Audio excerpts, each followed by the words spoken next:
All right, welcome back to HashrateUp Focus. Today we're doing another Proof of Prudence sub-series. And so in the last two videos, we've covered Proof of Prudence commandments 1 to 7. And today I want to focus on the last three. So let's jump straight in. HashrateUp, hardware sales, advisory, hosting, and site brokerage. Find new and used ASIC deals through the website and the Telegram channel below. Make smarter decisions with HashrateUp. All right, so here you can see an overview over the article series that I've created here on my website. You can go to resources and then Proof of Prudence to find them all. As I said, we've already covered articles 1 to 7, and so today we're starting with number 8. Demand precision billing, pay for actual usage, and enable overclocking. A lot of hosts out there will look at what your miner does on paper, how many joules it has, how many terahashes it does, and then they will bill you according to that. But oftentimes, especially with Bitmain machines, you will get miners that consume less, right? Or even miners that consume more, right? In any case, you want to make sure that you are paying for the kilowatt hours that your miner is using and not just pay for a flat fee, right? Because if your miner is actually doing less than what it says on paper, then, you're paying more than the contracted rate that you agreed to. Said differently, if your miner consumes 3 kilowatts instead of 3.2, but you're being billed for 3.2, then you're making a loss already. And again, hosting a Bitcoin miner, the economics are not great. I've said this in the previous two episodes. Economics are not great, so you want to make sure that you get out as much as you can from your hosting contract and look for all of these details, because at the end of the day, they make a big difference. Right, so again, you want to avoid paying for unused power with precision billing, meaning that you get paid for the actual usage of your machine. Gain flexibility with overclocking options for higher profit potential. Right, so if your host offers you precision billing, then they will also be able to bill you if you decide to overclock your machine, right? If they don't offer precision billing, they most likely will not offer you to overclock your machine. Let's say hash price rips, right? Moves up dramatically because Bitcoin price explodes.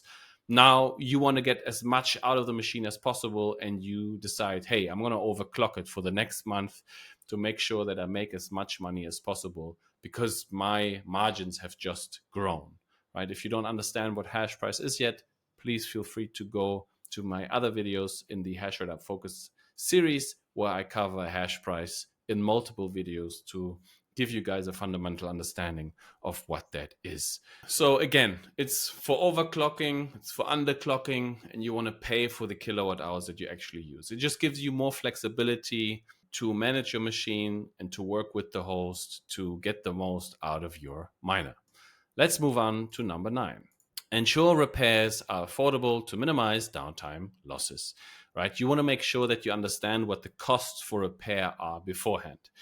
Now, to take a step back here, in a lot of cases, it makes sense to forget about the manufacturing warranty and have the host repair your machine. Why? Because if you choose to go with the warranty route, yes, the repair will be free, but you don't know how long you will be waiting, especially if you have a Bitmain machine and you don't have any leverage over the company because you're a small customer.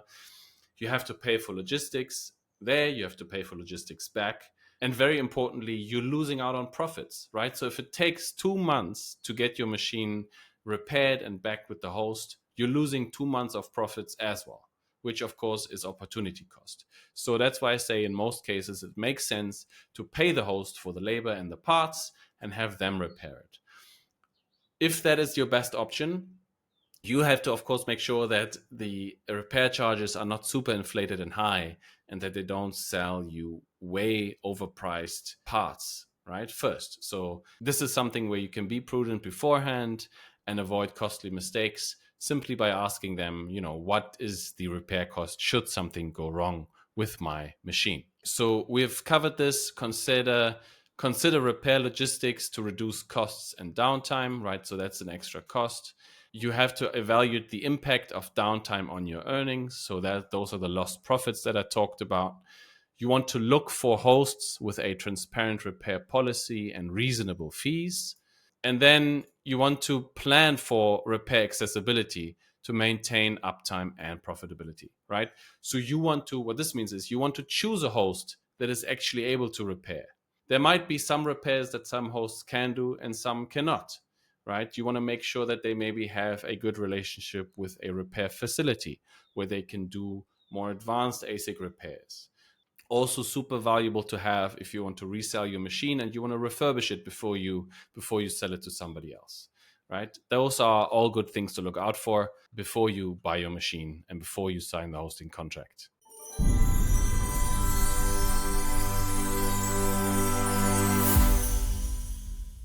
Last but not least, choose the right pool for your operation. Do you want something that's feature rich where you can learn, or do you want something that's very, very low cost? Right. So this is the 10th commandment in the Proof of Prudence series. As I said, the last one, but not the least important, not even close, right? You want to consider what pool features do you need? Do you need a watcher link?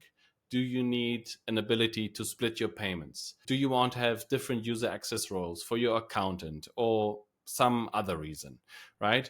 Or do you want no features at all, right? There's a pool out there for everybody, right? You can choose something like Wilson Mining's pool, which I like, where the guys just said, hey, we'll just give you the cost of the primary pool provider, something which we can cover in another HashrateUp Focus.